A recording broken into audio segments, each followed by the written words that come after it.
할렐루야. 주님과의 첫사랑 네 번째 시간입니다. 여러분, 예수님을 사랑하십니까? 아멘. 그리고 주님께서 여러분을 너무나 뜨겁게 사랑한다는 것을 여러분 알고 계십니까? 정말 아멘이세요? 아멘. 우리 그 마음 그대로 우리 앞뒤 저에게 인사했으면 좋겠습니다. 주님은 당신을 뜨겁게 사랑하십니다. 한번 인사하겠습니다.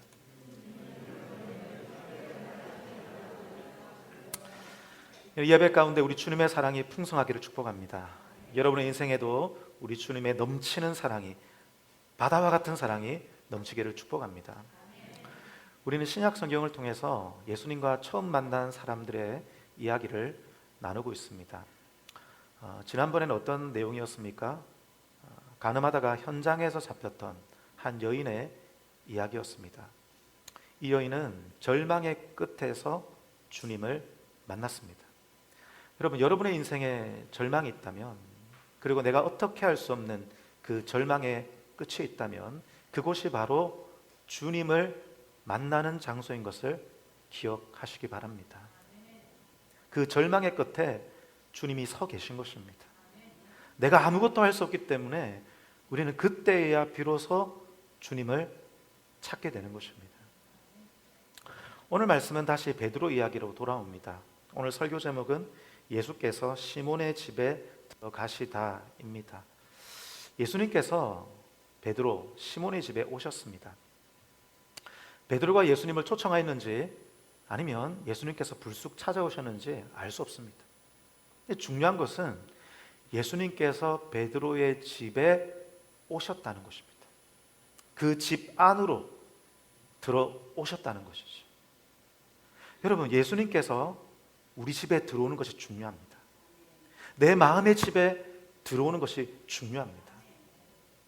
주님의 첫사랑을 경험하고 주님과 깊은 사귐을 위해서는 먼저 주님이 내 집에, 내 마음의 집에 들어오셔야 한다는 것입니다. 그런데 여러분, 손님이 우리 집에 오면 손님이 그 문을 열 수 없습니다. 주인이 그 문을 먼저 열어주어야 하는 것이죠. 내가 먼저 문을 열어야 하는 것입니다. 내가 열어야 주님이 들어오십니다. 물론 여러분, 우리 주님은 억지로 문을 여실 수 있는 분이십니다. 그러나 우리 주님은 이 세상에서 가장 인격적인 분이십니다. 주님은 기다리십니다. 내가 먼저 그 문을 열기까지 기다리세요. 내가 먼저 그 문을 열어야 하는 것입니다. 요한계시록 3장 20절 말씀에 앞에 띄워주십시오. 여러분 잘 아는 말씀이죠? 이렇게 말씀하십니다. 다 같이 읽겠습니다. 볼지어다 내가 문 밖에 서서 두드리노니 누구든지 내 음성을 듣고 문을 열면 그에게로 들어가 그와 더불어 먹고 그는 나와 더불어 먹으리라. 누구든지, 어떤 사람이라도, 아무리 연약하고 이 세상을 살아가면서 죄악 가운데 빠져있다 할지라도, 누구든지, 인생의 실패를 경험할지라도 누구든지 주님의 음성을 듣고 어떻게 하면요? 문을 열면, 할렐루야, 할렐루야, 내가 문을 열어야 하는 것입니다. 내가 문을 열면 그때부터 주님이 일하시는 것입니다. 여러분, 내가 문을 연다는 것은 무엇을 의미하는 것입니까? 그것은 주님을 초청하는 것입니다. 주님을 영접하는 것입니다. 요한복음 1장 12절 말씀, 여러분 잘 아는 말씀 다 같이 읽겠습니다. 시작. 영접하는 자, 그 이름을 믿는 자들에게 하나님의 자녀가 되는 권세를 주셨으니. 영접한다는 것, 문을 연다는 것은 주님을 믿는 것입니다. 영접하는 자, 곧 그 이름을 믿는 자들에게 주님이 들어오신다는 것입니다. 혹시 오늘 예배 가운데 아직 주님께서 여러분의 인생에, 여러분의 마음의 집에 들어오시지 않은 분이 계시다면 오늘 예배를 통하여 주님을 믿기를 축복합니다. 마음을 열기를 축복합니다. 주님을 초대하기를 축복합니다. 예수를 믿기를 축복합니다. 여러분, 우리가 얼만큼 예수를 믿어야 예수님께서 내 마음에 들어오실까요? 얼만큼 큰 믿음을 가져야 예수님께서 내 마음에 들어오실까요? 성경은 겨자씨만한 믿음만 있다면 충분하다고 말씀하십니다. 큰 믿음이 필요 없습니다.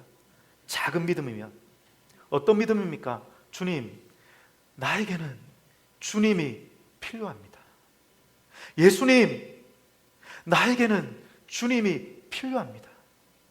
여러분, 이 고백이면 충분한 것입니다. 이 고백을 하는 자에게 주님께서 그 고백을 들으시고 그 고백이 바로 내 마음의 문을 여는 것이기에 주님께서 그 사람 마음속에 들어오시는 것입니다. 조금만 문을 열면 되는 것이죠. 아멘. 저를 따르겠습니다. 조금만 여십시오. 할렐루야. 조금만 여시면 나머지는 누가 하시는 것입니까? 주님이 하시는 것입니다. 마음을 넓게 여시는 것은 하나님이 하시는 거예요. 시험에 든 분이 계십니까? 조금만 열면 됩니다. 내가 회복하는 것이 아닙니다. 조금만 열면 주님이 일하시는 것입니다. 회복이 필요한 분들이 있습니까? 조금만 열면 됩니다. 그러면 주님이 일하시는 것입니다. 오래전에 제가 살던 집에 어떤 아주머니 두 분이 찾아오셨습니다. 문을 똑똑 두드리셨어요. 요즘에 문을 두드린다고 해서 문을 다 열지 않지 않습니까? 문을 열지 않고 누구십니까? 했습니다. 중요한 일이 있으니까 문을 잠깐 열어보시라고 문을 조금만 열었습니다. 요만큼만. 누가 있을지 모르니까요. 강도인지 누군지 모르니까 요만큼 열었습니다. 이만큼 열었는데 그 아주머니 한 분이 그 틈 사이로 발을 쑥 집어넣는 거예요. 그리고 나서 이분이 하나님의 어머니에 대해서 들어보셨냐고요. 하나님의 교회 이단, 가짜 교회인 것이죠. 하나님의 어머니에 대해서 들어보셨냐고. 요즘 교회가 유월절을 안 지킨다고. 유월절, 구약에 유월절이 있는데 유월절을 지켜야 된다고. 여러분, 유월절을 지켜야 된다 그러면 여러분 그거 이단입니다. 속지 마세요. 유월절은 예수 그리스도 안에서 우리에게 성취된 줄 믿습니다. 예수 그리스도가 완성이십니다. 문을 닫으려고 하는데 발이 쑥 내밀어졌으니까 문을 닫을 수가 없는 거예요. 제가 나중에 이실직고로 했죠. 저는 사실은 목사입니다. 그러니까 발을 쑥 빼더라고요. 여러분, 우리가 주님께 요만큼만 열면 주님이 그 틈 사이로 발을 쑥 내미십니다. 우리가 얼만큼 열면, 요만큼만 열면 주님이 그 사이로 발을 쏙 내밀어요. 절대 닫을 수 없습니다. 그때부터 주님이 우리의 인생을 붙잡아 주십니다. 활짝 여는 것은 주님이 하시는 거예요. 우리의 인생을 붙잡아 주시는 것은 주님이 하시는 것입니다. 내가 주님을 붙잡는 게 아닙니다. 주님이 내 인생을 붙잡아 주는 것입니다. 내가 하는 것은 얼만큼요?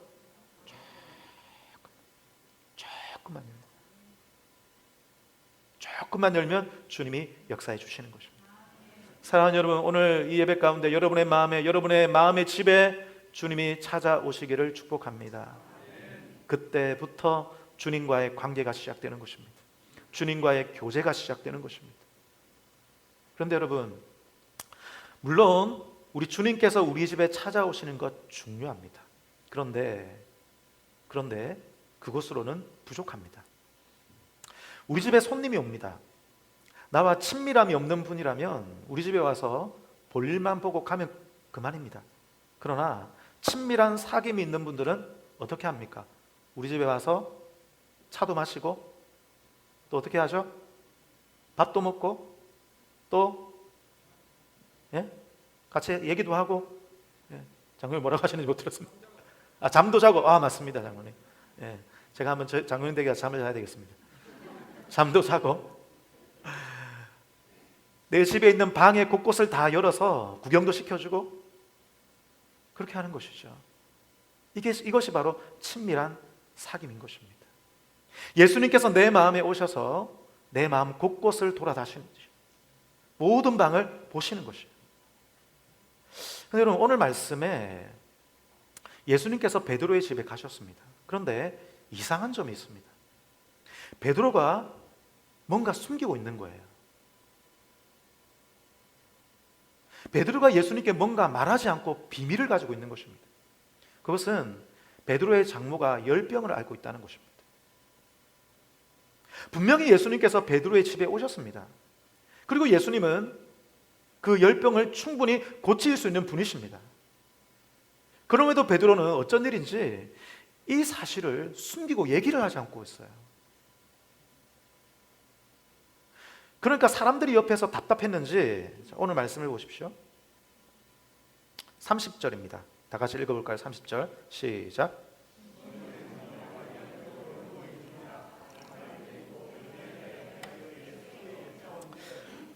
여러분, 장모님이 열병을 앓아 누워 있습니다. 근데 예수님이 찾아오셨습니다. 여기는 베드로의 집입니다. 누가 예수님께 여쭤야 되겠습니까? 베드로가 당연히 여쭤야 하겠죠. 근데 베드로는 어떻게 된 일인지 여쭙지 않습니다. 사람들이 답답해서 30절에 보니까 사람들이 여자에 대해서 예수께 여짜온대요. 예수님께 고쳐달라고 사람들이 말하고 있는 것입니다. 누가복음 4장 38절은 똑같은 병행 본문입니다. 여기 본문을 보면 이곳이 시몬의 집인 것을 강조하고 있습니다. 시몬의 집이고 시몬의 장모님인 것을 강조해요. 똑같습니다. 이 본문에 봐도 사람들이 그 여자를 위하여 예수님께 고쳐달라고 강구했다라고 말씀하고 있습니다. 왜 그랬을까요, 여러분? 왜 베드로는 예수님께 이 사실을 숨겼을까요? 알 수 없습니다. 그 사실이 부끄러웠는지, 이런 일까지도 예수님께 알려서 예수님께 걱정을 끼쳐드리는 것이 미안하였는지, 아니면 아직 예수님께 이런 이야기까지 할 만큼 친밀함이 생기지 않았는지 알 수 없습니다. 알 수 없죠. 중요한 것은 베드로가 예수님께 알려드리지 않은 뭔가가 있다는 것이었죠. 그럼 베드로는 이미 예수님의 제자가 되었습니다. 예수님과 함께 사역하고 있습니다. 열심히 일하고 있습니다. 그런데 아직까지 예수님과 함께 일하면서도, 사역하면서도, 봉사하면서도 아직까지 주님과의 관계가 친밀하지 않은 것 같다는 것입니다. 여러분 어떠십니까? 여러분 예수님과 친밀하십니까? 여러분, 하나님께서 왜 우리를 창조하셨습니까? 주님이 왜 우리를 부르셨습니까? 여러분, 주님이 우리를 부르신 이유는 일 때문이 아닙니다. 주님이 우리를 부르신 이유는 일 때문이 아니라 사랑 때문입니다. 저를 한번 따라하겠습니다. 주님이 나를 창조하시고 부르신 이유는 일 때문이 아닙니다. 사랑 때문입니다. 할렐루야. 여러분, 주님은 내가 없어도 위대한 일을 이루실 수 있는 분이십니다. 내가 주님께 영광 돌리지 않아도 우리 주님은 충분히 영광스러운 분이십니다. 내가 영광을 돌리지 않는다고 해서 주님의 영광에 손상되는 것이 하나도 없습니다. 주님이 왜 우리를 창조하셨습니까? 사랑의 대상으로 창조하신 것입니다. 교제하자고, 사랑을 나누기 위해서 우리를 부르신 것입니다. 그런 우리가 주님과의 사랑의 관계에 그 친밀함을 놔두고 계속해서 일만 하고 있다면 우리 주님께서 걱정스러워 하시는 것입니다. 나와 좀 교제를 하자. 나와 좀 사랑을 나누자. 네 속에 있는 아픔을 함께 좀 나누자. 오늘 베드로를 향한 주님의 마음이 바로 이런 것이죠. 왜 그것을 비밀로 하고 있느냐? 내게 그것을 알려줄 때에 내가 그 문제를 충분히 해결할 수 있는 하나님이지 않느냐? 나와 함께 교제하자, 나누자 말씀하고 있는 것입니다. 여러분, 주님이 저와 여러분을 사랑하고 있는 줄 믿습니다. 질문을 한번 던져보겠습니다. 여러분, 우리는 주님이 나를 사랑한다는 것을 압니다. 그런데 왜 주님이 우리를 사랑하실까요? 여러분 생각해 본 적이 있으십니까? 왜 주님이 나를 사랑하실까요? 우리에게 사랑할 만한 이유가 있습니까? 우리가 거룩합니까?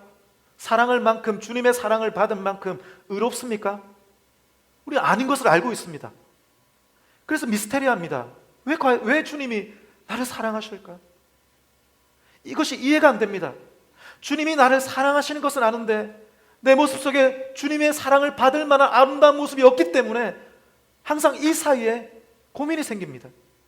그래서 한 번씩 내 모습을 바라보면서 주님이 나를 사랑하지 않을 거야 라고 결론 내릴 때가 있는 것이죠. 주님이 왜 우리를 사랑하십니까?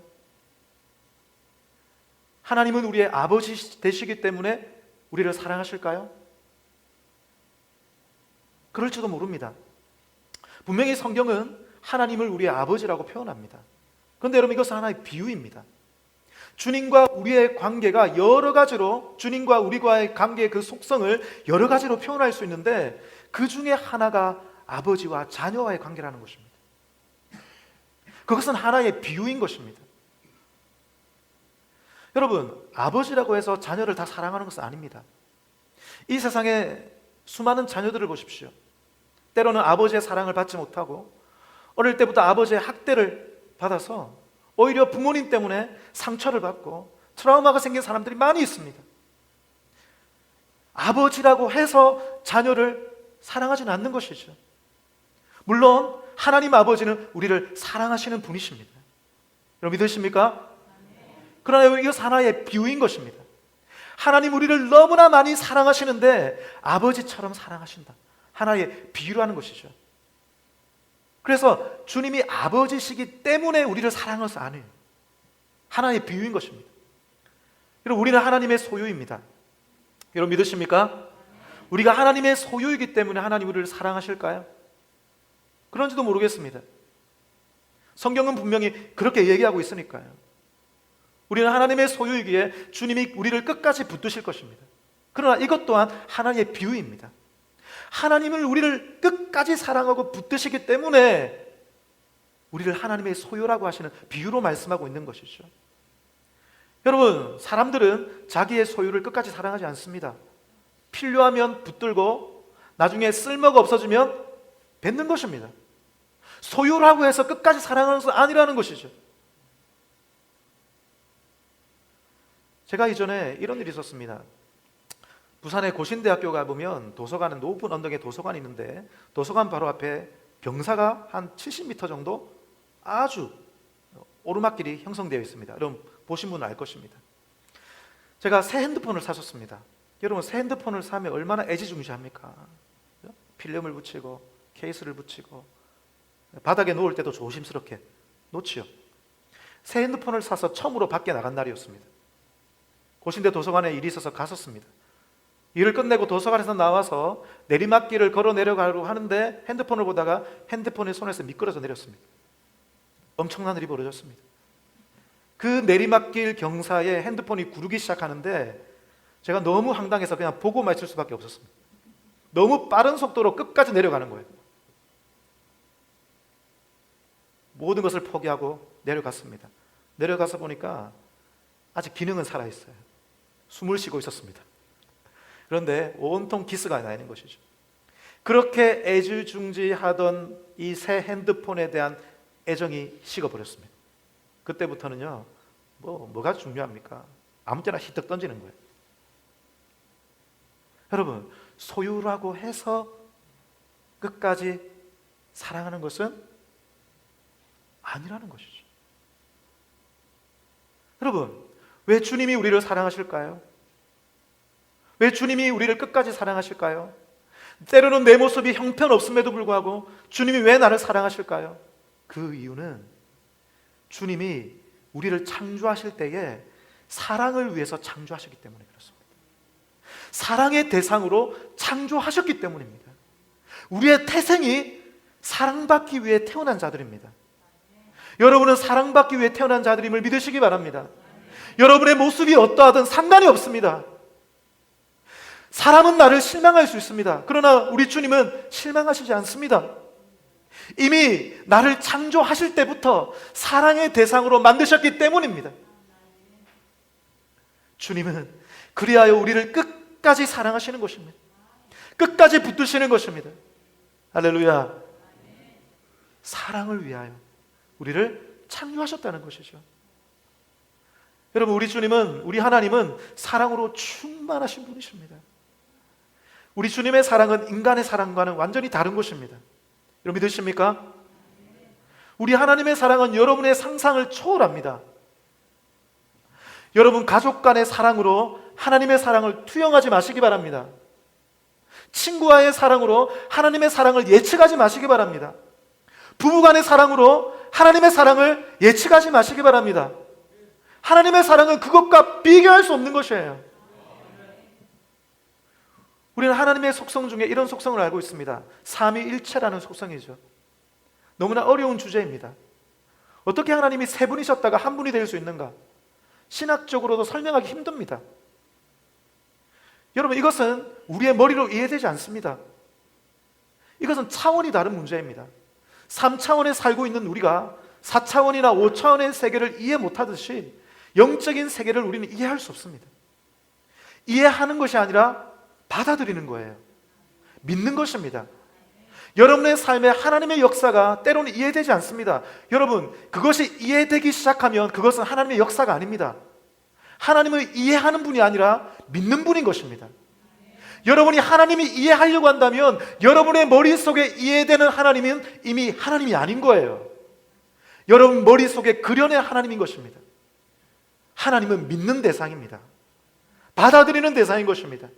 그런데 놀라운 것은 믿을 때에 이해되기 시작합니다. 믿을 때에 하나님의 역사가, 그 섭리가 이해되기 시작하는 것입니다. 이게 놀라운 것입니다. 세상의 지식은 이해되면 믿어지죠. 하나님의 지식은 믿을 때에 이해되는 거예요. 이것이 영적인 지식인 것입니다. 여러분, 삼위일체를 어떻게 설명할 수 있습니다? 하나입니다. 논리적으로 이해되는 것이 아닙니다. 하나님의 속성이 사랑이기 때문입니다. 너무나 뜨겁게 사랑하시기 때문에, 인간적인 사랑이 아니라 열렬히 삼위 하나님이, 성부, 성자, 성령 하나님이 열렬히 서로 사랑하시기 때문에, 정말 사랑하고 너무나 뜨겁게 사랑하시기 때문에 이 세 분이 일치가 되는 것입니다. 하나가 되는 것입니다. 여러분, 인간도 부부가 뜨겁게 사랑하면 우리가 그 부부가 하나라고 말하지 않습니까? 그런데 우리 삼위 하나님은, 성부, 성자, 성령 하나님은 완전한 사랑으로 서로 사랑하시는 분이십니다. 그래서 완전한 일치를 이루시는 것, 주님의 속성이 사랑이시기 때문에 삼위일체의 역사가 나타나는 거예요.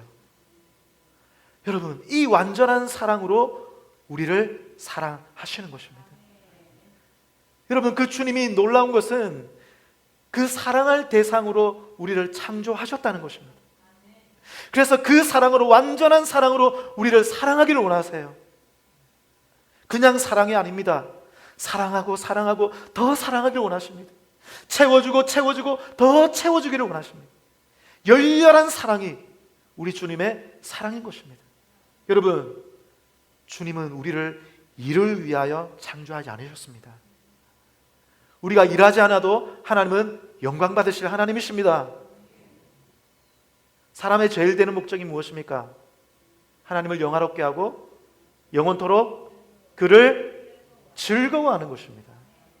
영원토록 그를 즐거워한다는 것은 하나님을 사랑하는 것입니다. 하나님을 사랑할 때에 우리가 하나님을 영화롭게 하는 것입니다. 우리가 하나님을 열렬히 사랑할 때, 그냥 사랑이 아닙니다, 여러분. 사랑하고 더 사랑하고 정말 열렬히 사랑할 때 우리가 하나님을 영화롭게 하는 것입니다. 또한 우리가 열렬히 하나님을 사랑할 때에 우리 또한 하나님의 영화로 채워지게 되는 것입니다. 우리의 영혼이 만족을 잊게 됩니다. 채워지게 되는 것입니다. 기쁨이 넘치게 될 줄 믿습니다. 몇 달 전에 유행했던, 사람들이 많이 보았던 드라마가 있습니다. 사진을 한번 보시기 바랍니다. 그럼 혹시 이 드라마 보셨습니까? 나의 해방일지라고 하는 드라마인데, 이 드라마를 사람들이 굉장히 많이 보았습니다.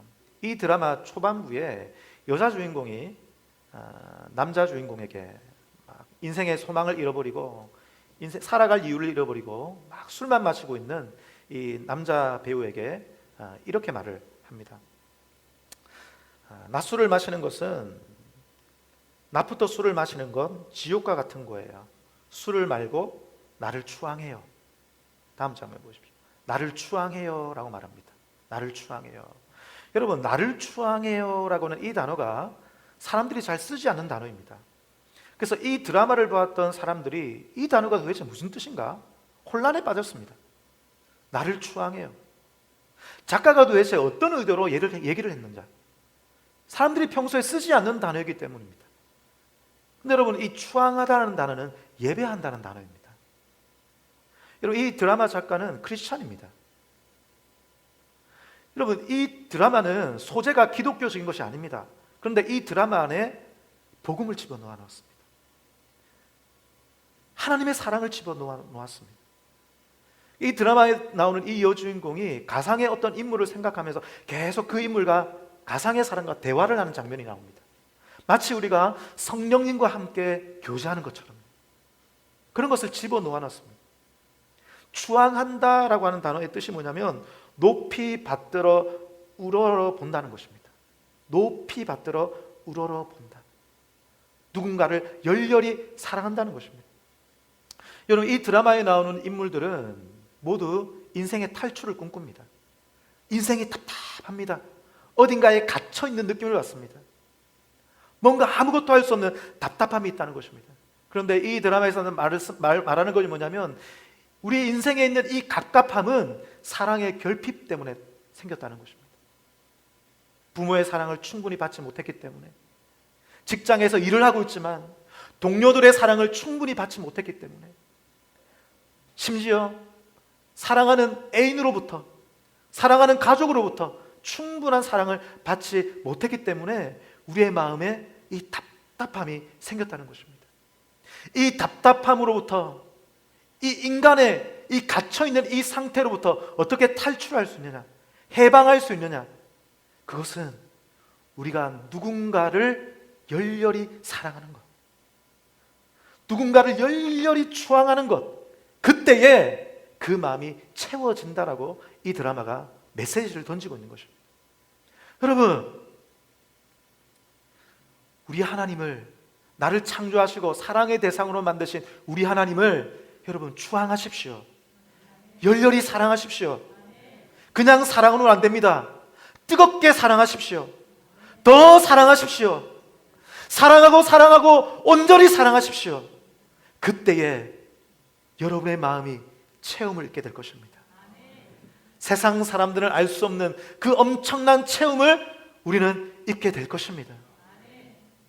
여러분, 세상 사람들은 불행하다고 생각합니다.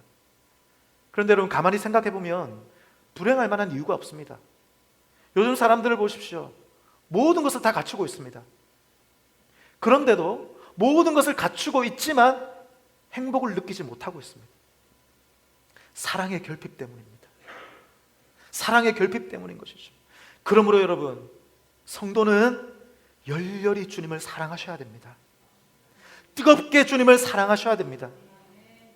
많은 그리스도인들도 신앙생활을 하면서도 공허함을 느낍니다. 주님을 뜨겁게 사랑하지 않아서입니다. 사랑하는 여러분, 정말 주님만 뜨겁게 사랑하는 여러분 되기를 축복합니다.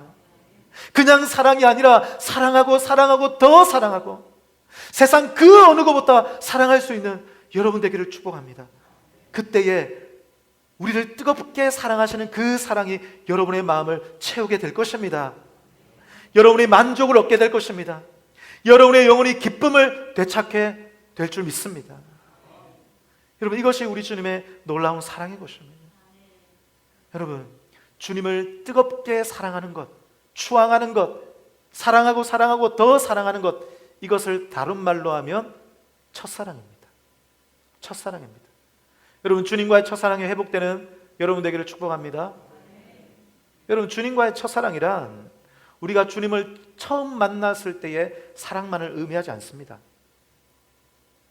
그 사랑을 회복하자, 내가 주님 처음 만났을 때의 그 사랑을 회복하자, 물론 그것도 맞지만 그것만이 첫사랑이 아닙니다.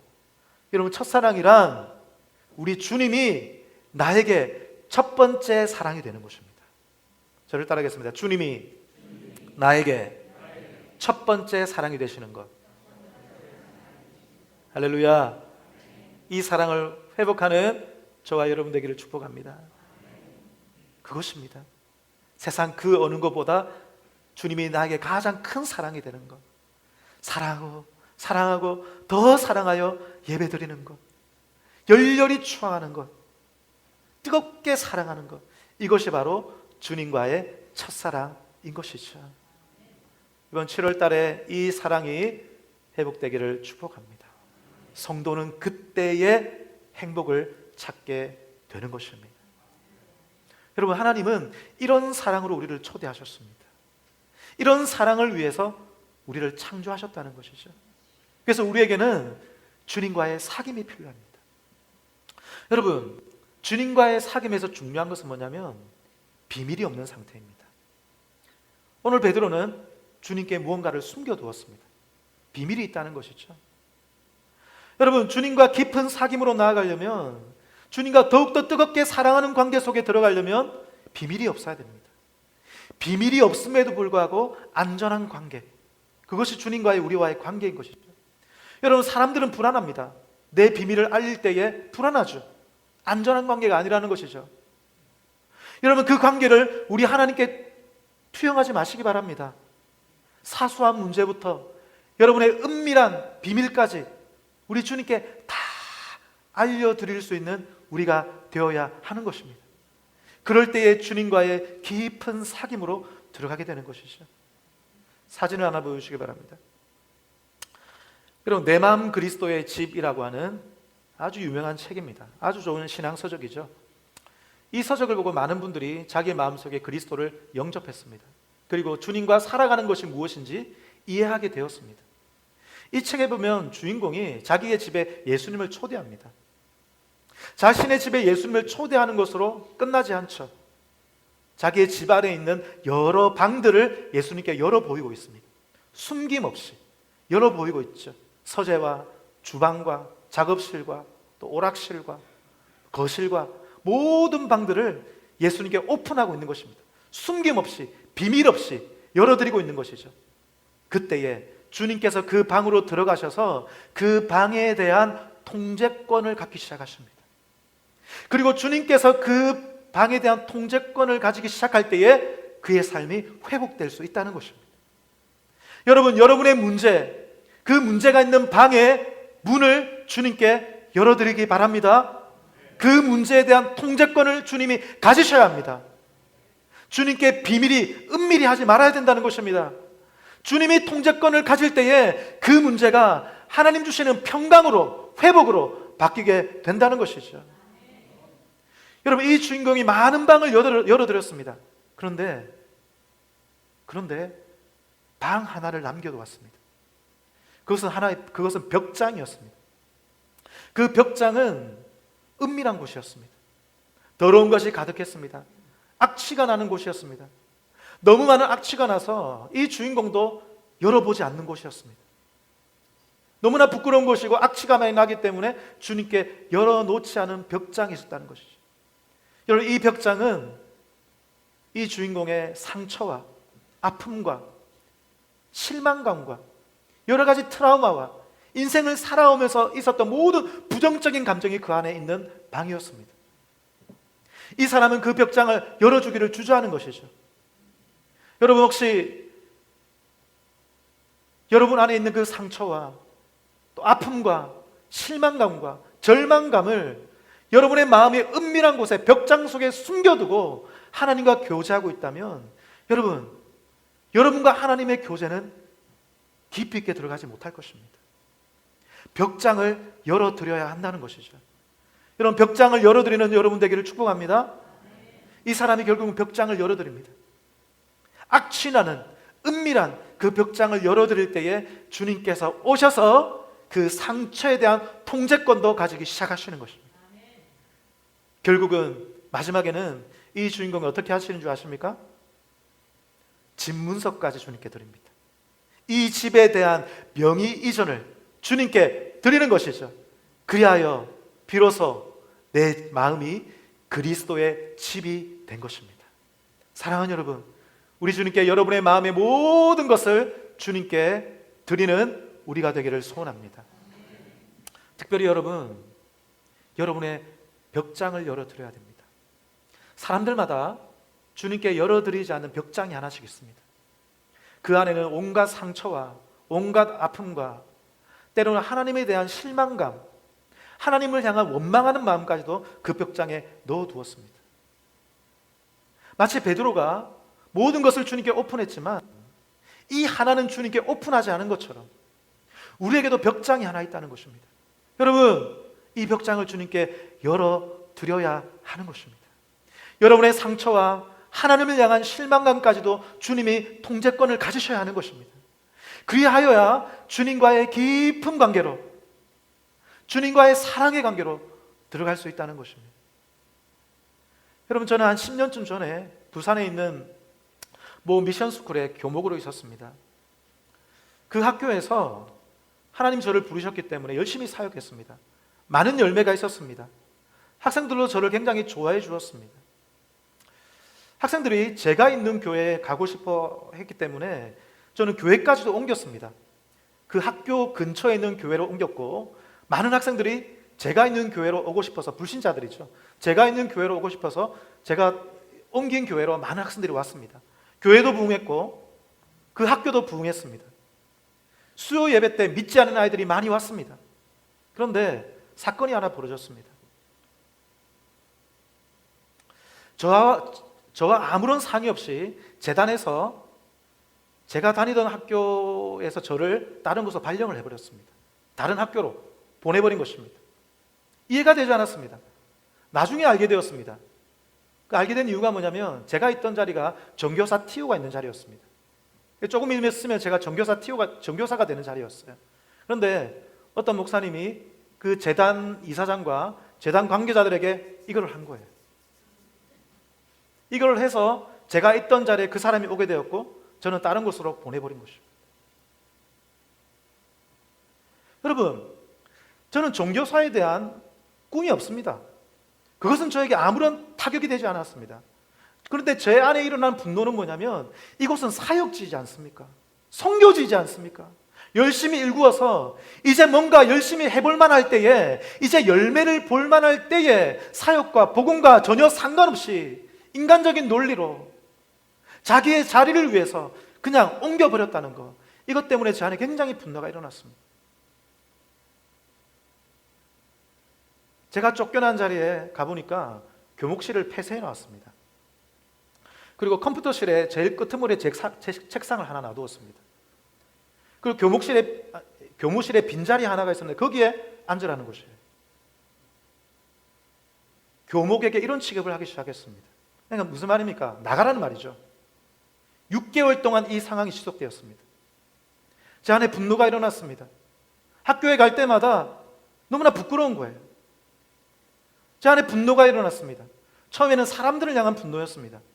그런데 그 분노가 나중에 누구를 향한 분노로 바뀌는 줄 아세요? 하나님을 향한 분노로 바뀌더라고요. 하나님, 어떻게 이러실 수 있습니까? 하나님, 어떻게 저에게 이러실 수 있으세요?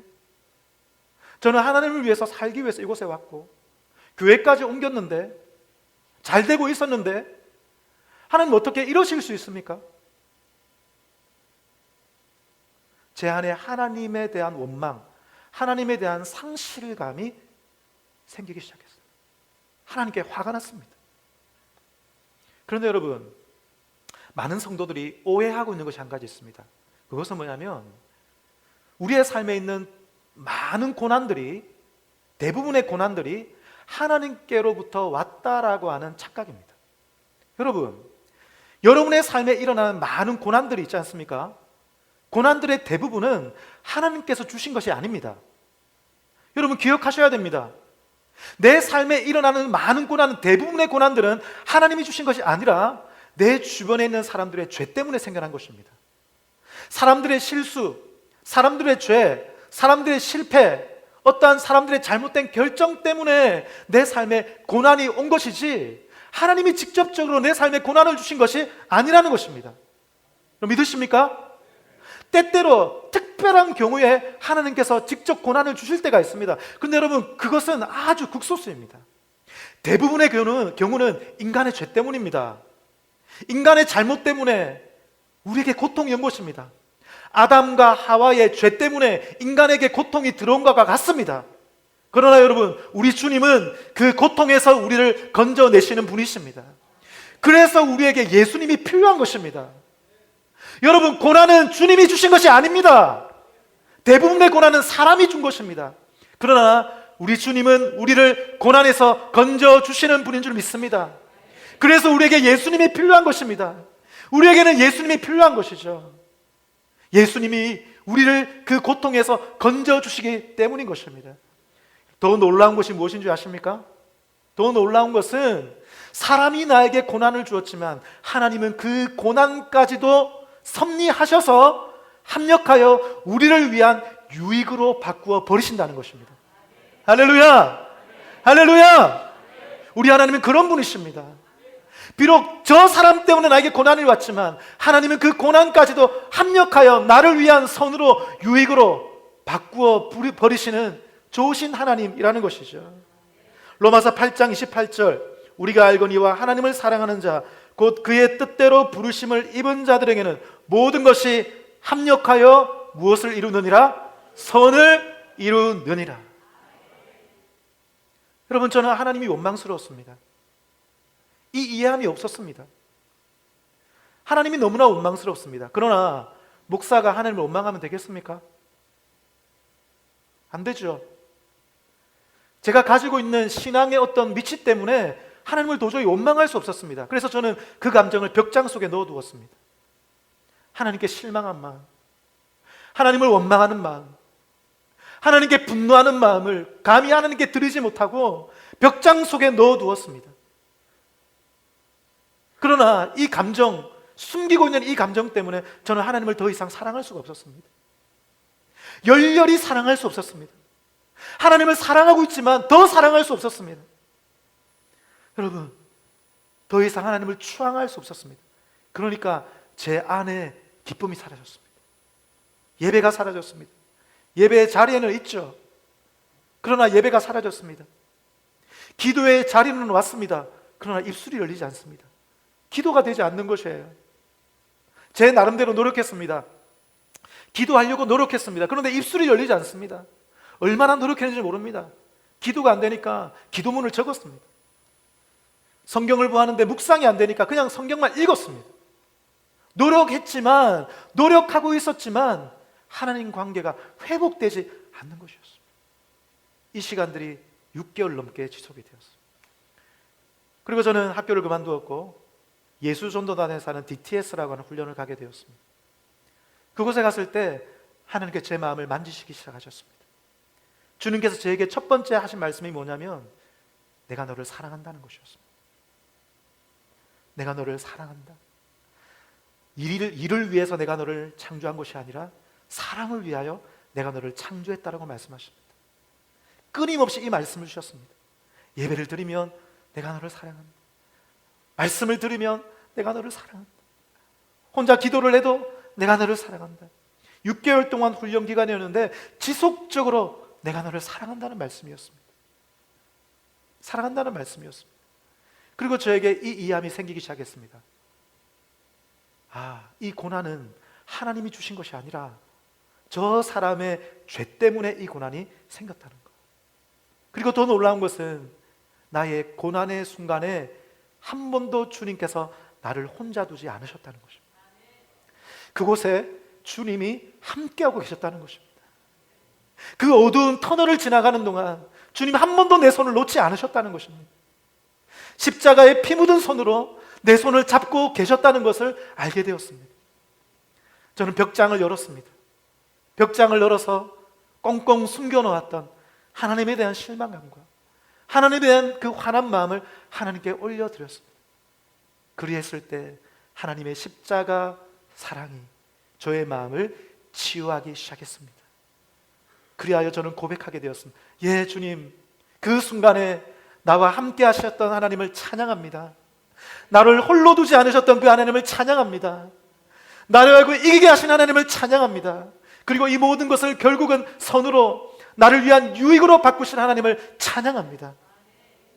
그 이후에 저는 다시 하나님을 사랑할 수 있었습니다. 열렬히 사랑할 수 있었습니다. 할렐루야. 주님을 열렬히 다시 사랑을 시작할 때에 제 마음에 기쁨이 부어졌습니다. 여러분, 성도의 기쁨은 여기에 있습니다. 예배의 기쁨이 부어졌습니다. 기도의 기쁨이 부어졌습니다. 말씀의 기쁨이 부어졌습니다. 사랑하는 여러분, 주님과의 사랑이, 그 첫사랑이 회복되는 여러분 되기를 소원합니다. 벽장을 열기를 축복합니다. 숨겨두었던 여러분의 상처를 주님께 올려드리기를 축복합니다. 주님의 십자가 사랑이 여러분을 치유해 주실 것입니다. 말씀을 정리하겠습니다. 많은 성도들이 일을 하며 살아갑니다. 봉사를 하며 살아갑니다. 예, 아름다운 것입니다. 그러나 주님은 일이 아니라 우리를 사랑으로 초청하십니다. 여러분, 주님 앞에서 일만 하고 있었지 주님과 깊은 사랑이 없는 분들이 있다면 주님과의 사랑, 첫사랑, 주님이 내 인생의 가장 큰 사랑이 되는 첫 번째 사랑이 되는 이 관계가 회복되기를 축복합니다. 우리의 마음은 여러분 다른 것으로 채울 수 없습니다. 세상의 다른 사랑으로 채울 수 없습니다. 우리의 줄이고 목마른 마음은 오직 하나님의 사랑으로만 채울 수 있다는 것입니다.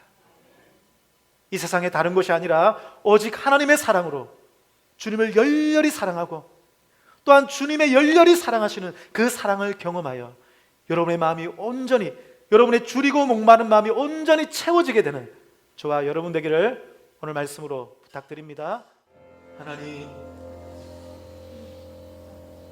오늘 주님께서 우리의 마음 문을 두드리고 계십니다.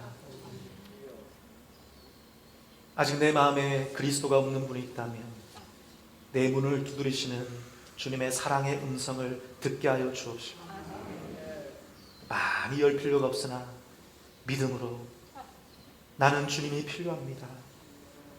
내 인생에는 정말 주님이 필요합니다. 이 고백 하나면 충분한 줄 믿습니다. 마음을 조금만 열게 하여 주옵소서. 그리하시면 주님이 그곳에 들어오시고 새로운 일들을, 놀라운 일들을, 위대한 일들을, 치유하시는 일들을, 회복하시는 일들을 우리의 삶에 시작하실 줄 믿습니다. 우리 사랑하는 성도들 중에는 하나님께 있는 상처와 여러 가지 아픔과 내 안에 있는 분노를 하나님께 드리지 못하고 은밀한 벽장에 숨겨두고 있는 분들이 있습니다. 하나님, 오늘 믿음으로 그 벽장을 열게 하여 주옵소서. 그리하여 내 속에 받은 상처, 하나님 앞에 분노했던 그 사건들, 내 신앙이 있기 때문에, 직분이기 때문에 감히 하나님께 원망하지 못하고 숨겨두었던 그 마음을 주님께 올려드릴 때에 주님의 피 묻은 손이 우리의 마음을 어루만져